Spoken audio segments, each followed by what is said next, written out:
Questions and comments. The Honourable Parliamentary Secretary to the Government House. Yeah, Madam Speaker, you know, the member said $60 million with the Arrive scan, and he said it was a record, history record in Canada.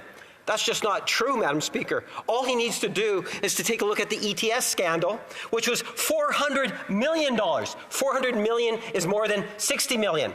Guess what, Madam Speaker? The parliamentary secretary at the time was the leader of the Conservative Party.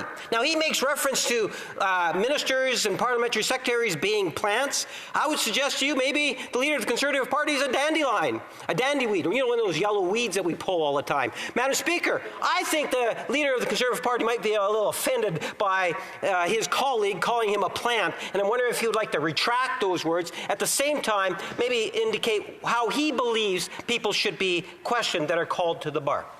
The Honourable Member for Sherwood Park for Saskatchewan. Mr. Speaker, Madam Speaker, I am not aware of some of the long-tenured historical events that the member is speaking about.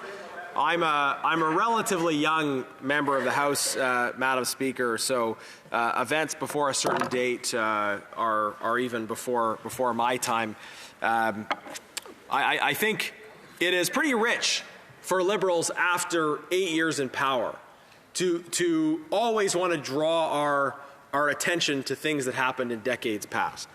The fact of the matter is that since 2015, the national debt has more than doubled.